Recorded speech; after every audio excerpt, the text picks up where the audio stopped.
Una de las cosas que creo que siempre debemos de pedirle al Señor es que nos bendiga con paciencia, que nos bendiga con su gracia, que nos bendiga con su misericordia, porque definitivamente usted y yo necesitamos que la gracia y la misericordia de Dios estén con nosotros ministrando siempre. Sean bienvenidos todos en esta oportunidad a esta ventana del mundo de la Biblia. Como usted sabe, hemos venido durante algunas semanas anteriores platicando acerca del Evangelio de Juan. Y en los 18 versículos anteriores hemos tenido varias conversaciones, varias pláticas, varios temas, pero todos relacionados con el prólogo a este Evangelio, donde hablamos de que Jesús es el Verbo, que Jesús es Dios, que Jesús es el Creador, que Jesús es la luz, que Jesús es la vida para el hombre, que Jesús es el Verbo de Dios, que Jesús, bueno, todo lo que mencionamos anteriormente que dice que está dando, que está hablando Juan, el que escribe este Evangelio. Y claro, ahora que llegamos al versículo número 19, vamos a ver algunos detalles acerca de lo que es la presentación del Hijo de Dios. Aquí vamos a anotar por lo menos tres fases en la presentación del Hijo de Dios.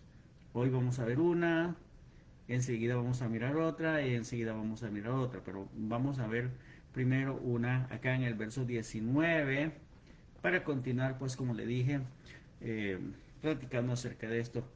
Quiero decirle que nosotros no somos comentaristas bíblicos y que vamos comentando versículo por versículo diciendo esto, eso no. Nosotros encontramos un tema. En este caso está fácil porque eh, esta versión de la Biblia, de la versión del 60, de la versión Reina Valera, tiene como título Presentación del Hijo de Dios, y eso es lo que vamos a hacer.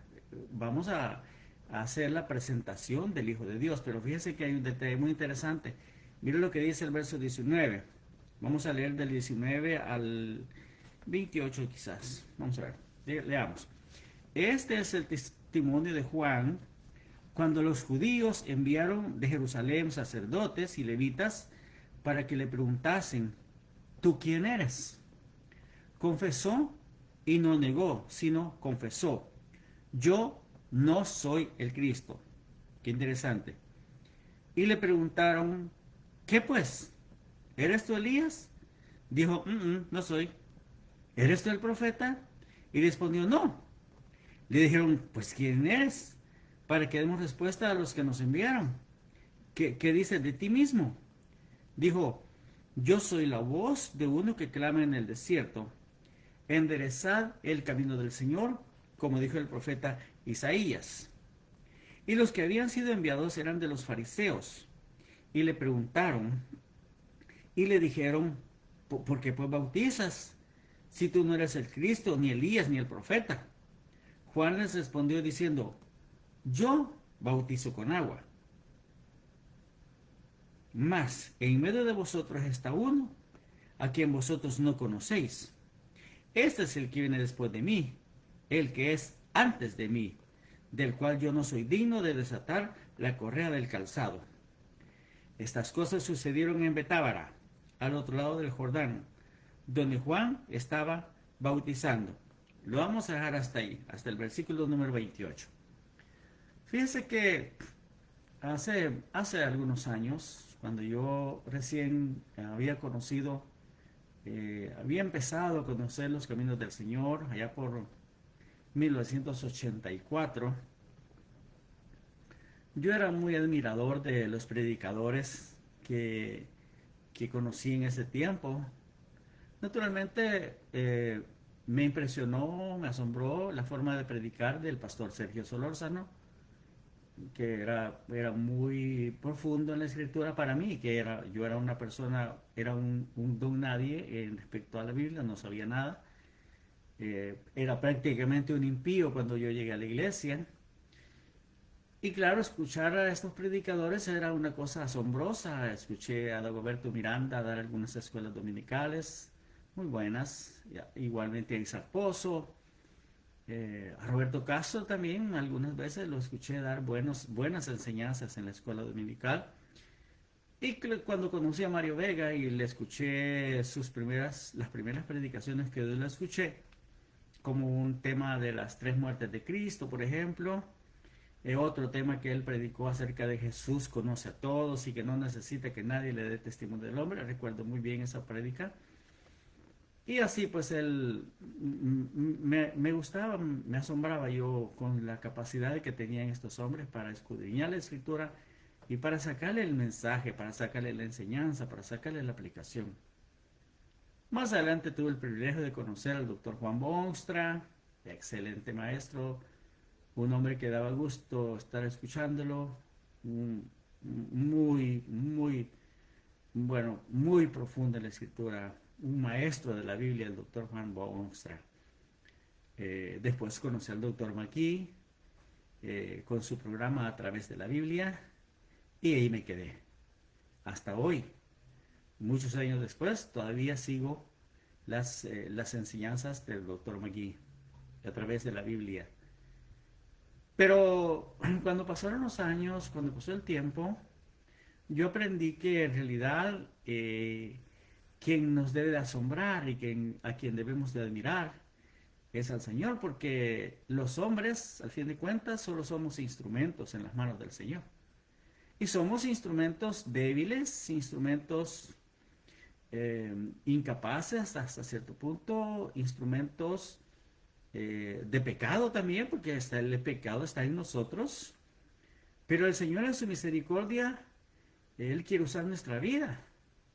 Él quiere usar su vida, la mía, y nos está usando algunos ya por años.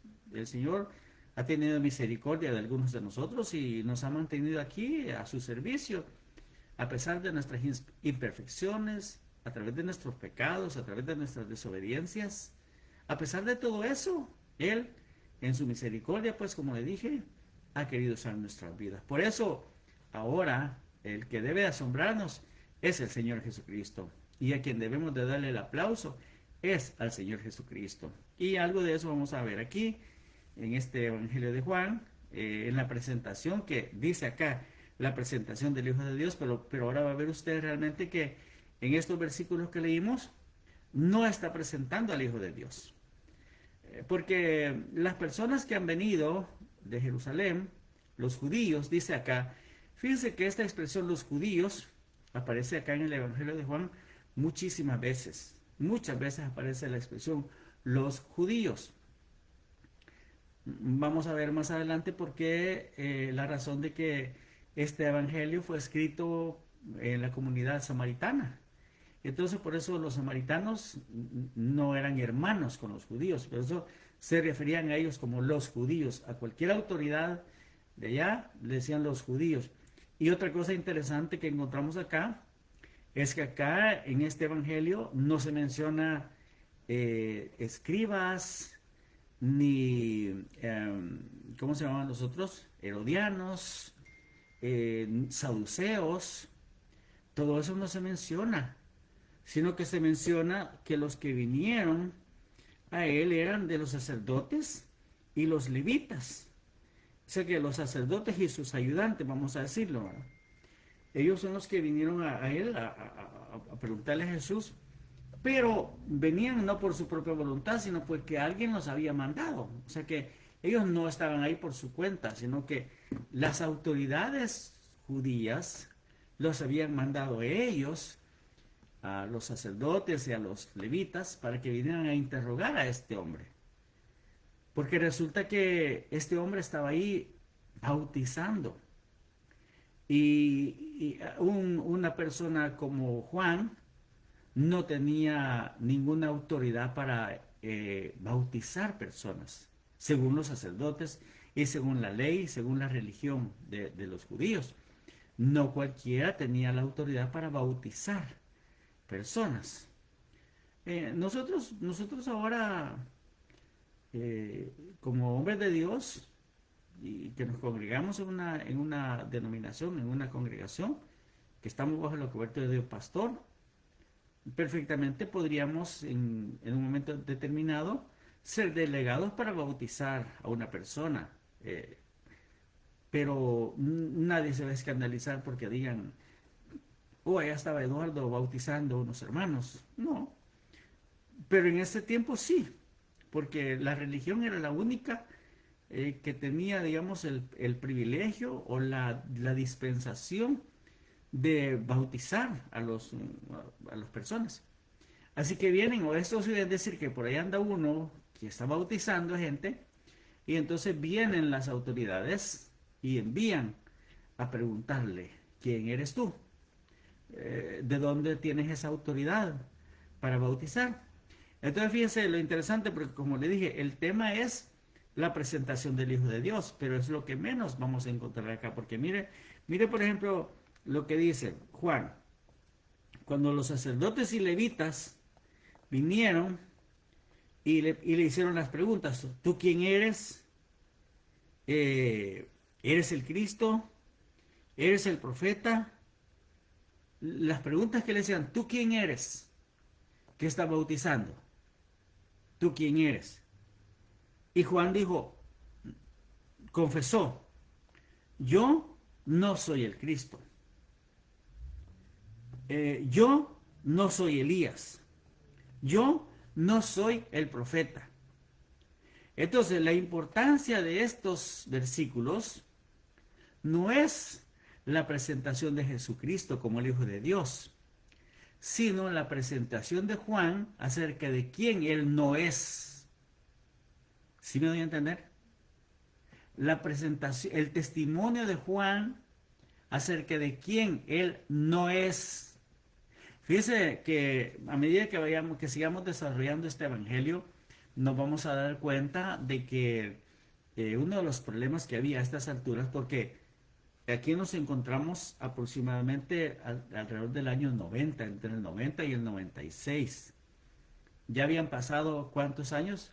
Más de 60 años de la muerte y resurrección del Señor Jesucristo. Con permiso, deme chance de tomarme mi limonada.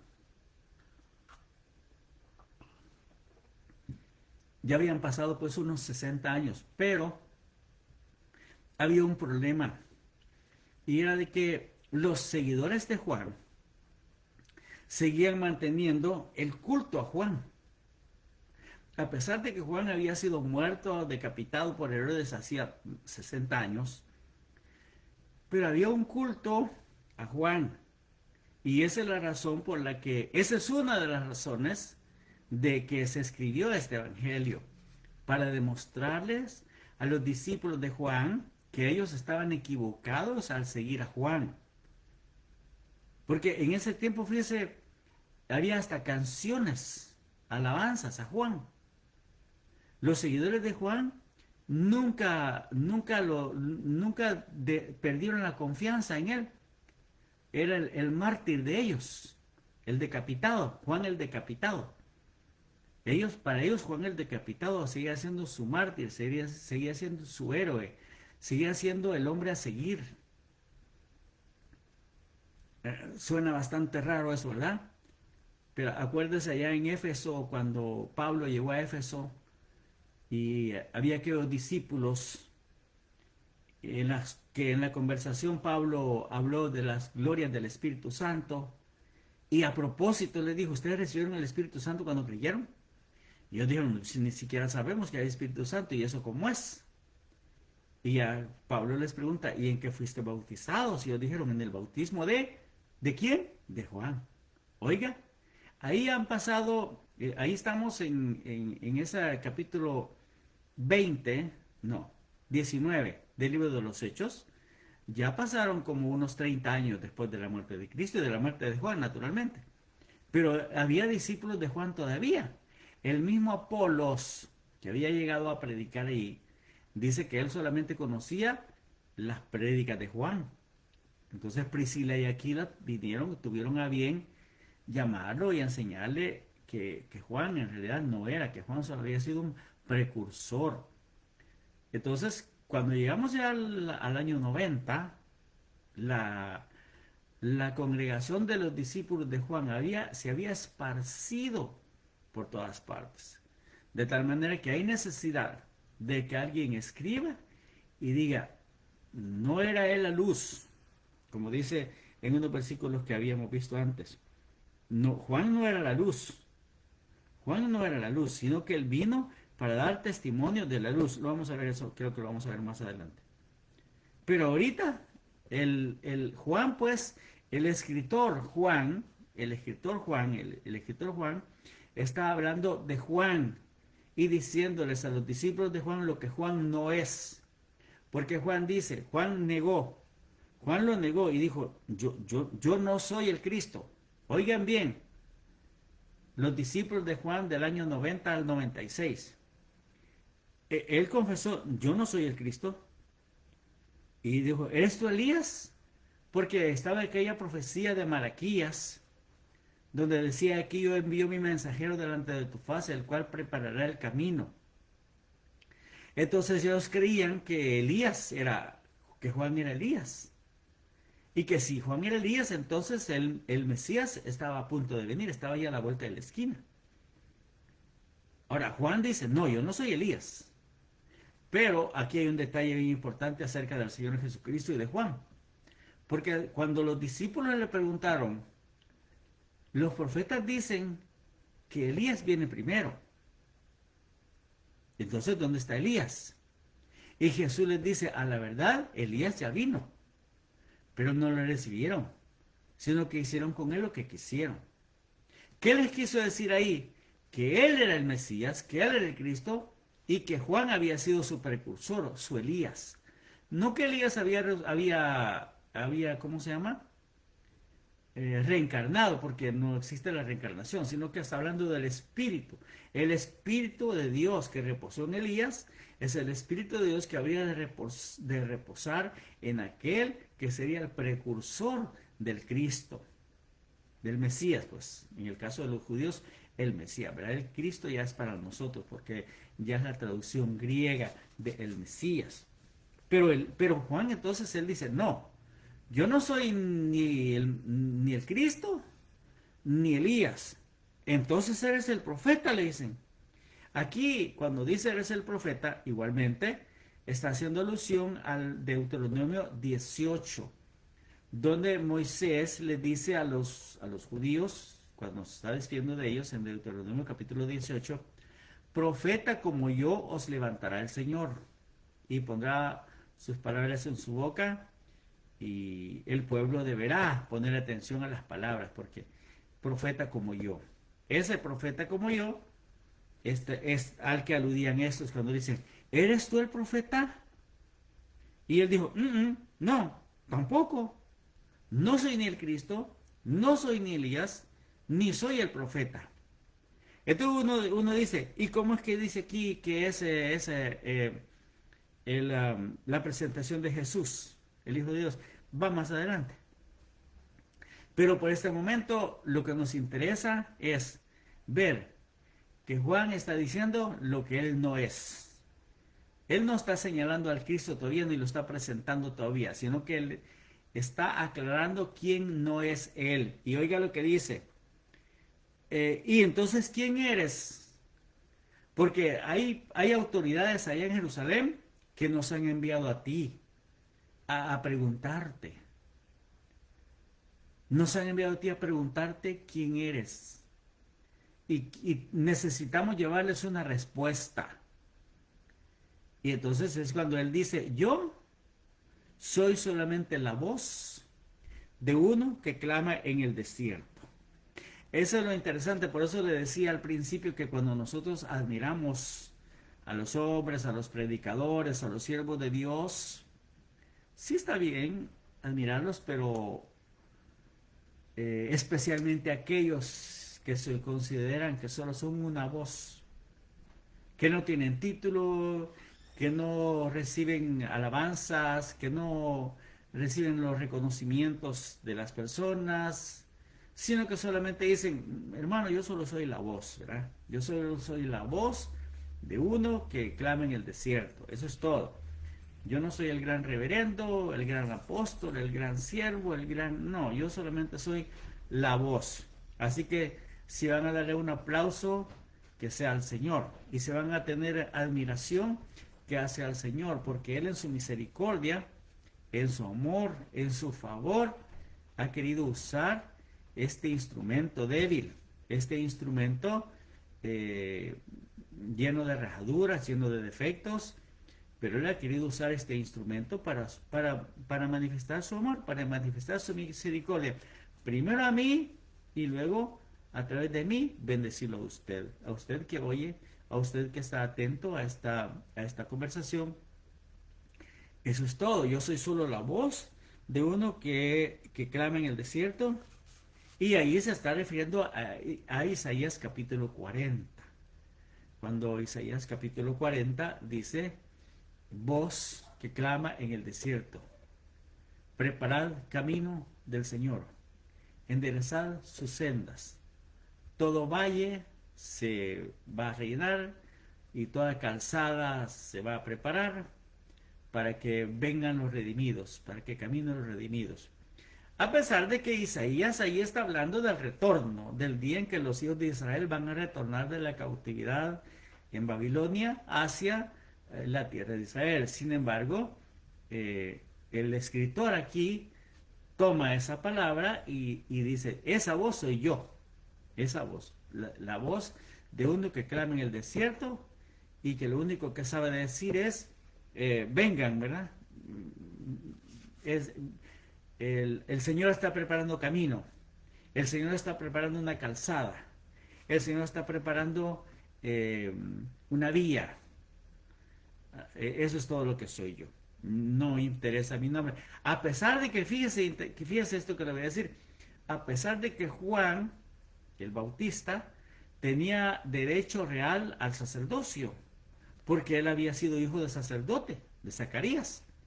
Entonces Juan el Bautista pudo haber ido y constituirse sumo sacerdote, porque su papá era sumo sacerdote. Acuérdese que cuando Zacarías ministraba en el santuario, fue donde recibió la visión de que tendría un hijo que sería grande delante del Altísimo y que iría delante del Altísimo, delante del Señor, preparando el camino. Entonces esas palabras que el ángel le dijo a Zacarías, se cumplieron en la persona de Juan. Pero entonces ahora Juan no está diciendo, yo soy el hijo del sumo sacerdote Zacarías y de Elizabeth, y yo fui comisionado del vientre de mi madre para convertirme en el gran profeta del Señor, en el gran profeta del Mesías. Yo soy el gran profeta mesiánico, yo soy el gran profeta que... No, absolutamente, absolutamente. Y eso a nosotros nos enseña muchísimo. Y es de la sencillez, la humildad con la que nosotros debemos de presentar al Señor. No, al Señor no, a nosotros. Porque nosotros no somos nada. Y el único grande, el único digno de alabanza, el único digno del aplauso, el único digno de admiración. Y por lo único que nos debemos de asombrar es por el Señor. A Él sea la gloria. Entonces aquí Juan está diciendo esa palabra, Juan el Bautista. Yo soy solo la voz de uno que clama en el desierto. Ahora, los que habían sido enviados eran de los fariseos. Y entonces le dijo, bueno, entonces respóndenos esta otra pregunta. Oiga, ¿por qué pues bautizas? Si tú no eres el Cristo, ni eres Elías, ni eres el profeta, entonces ¿por qué bautizas? Porque necesitamos responderle a los que nos enviaron, ¿por qué bautizas? Y ahí es cuando él tácitamente comienza a presentar a Jesús sin verlo. Sin verlo. Y entonces aquí por eso es que dice presentación del Hijo de Dios. Porque que él dice, bueno, yo bautizo con agua, pero en medio de vosotros está uno a quien vosotros no conocéis. Este es el que viene después de mí, el que es antes de mí, del cual yo no soy digno de desatar la correa del calzado. lo está presentando sin verlo. Y le dice, en medio de ustedes está uno al cual ustedes no conocen. Y ya verá usted más adelante cuando Juan dice, yo tampoco le conocía. Pero muy interesante lo que vamos a ver después. Porque Juan dice, yo tampoco le conocía. Ustedes no le conocen, yo tampoco le conozco. Pero ese que está en medio de ustedes, al que ustedes no conocen y yo tampoco conozco, ese, ese es antes que yo. Ahí menciona la preexistencia de Cristo. Él es antes que yo. Y yo no soy digno ni siquiera de agacharme a desatar la correa de su sandalia. Grandeza de Juan, hermano, al exaltar de esa manera al Señor Jesucristo. Yo le digo una cosa esta noche, donde quiera que usted se encuentre ahora mirando esta conversación, la grandeza del hombre está en la exaltación que hace de nuestro gran Dios y Salvador Jesucristo. Cuando usted exalta al Señor Jesucristo, cuando usted lo pone a Él en primer lugar, cuando usted y yo ponemos al Señor en primer lugar, entonces somos exaltados, entonces somos grandes, porque la grandeza del siervo de Dios estriba precisamente en la exaltación que Él hace con su vida, no con sus palabras, no, sino con su vida, la exaltación que Él hace con su vida de nuestro gran Dios y Salvador, Jesucristo. Amigo, esta es una buena oportunidad, pero es que usted piense en que la única manera, el único estilo de vida que nos puede dar a nosotros verdadera satisfacción y verdadero gozo y verdadera esperanza y verdadera gloria a Dios, es que exaltemos con nuestra vida al Señor Jesucristo. Así como dice Juan, yo no soy ni el Cristo, ni Elías, ni el profeta, ni yo no soy nada, ni siquiera soy, y como le dije, él tenía razones para decir quién era, podía haberlo dicho.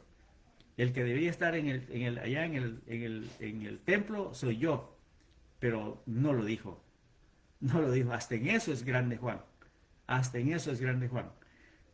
Pero ya vamos a ver más adelante cómo es que se da el cambio ese, en el cual los seguidores de Juan comienzan a convertirse en seguidores de Jesús. Pero este evangelio pues fue escrito, una de las razones por las que fue escrito en la comunidad samaritana fue precisamente para demostrar que Juan no es el Cristo, Juan no es el Mesías, Juan lo único que tuvo fue el privilegio de ser la voz que clamaba en el desierto, preparen el camino del Señor. Amén. Bendiciones para todos, cuídense, feliz tarde y ahí estamos continuando con nuestras conversaciones en la próxima ocasión, primero Dios.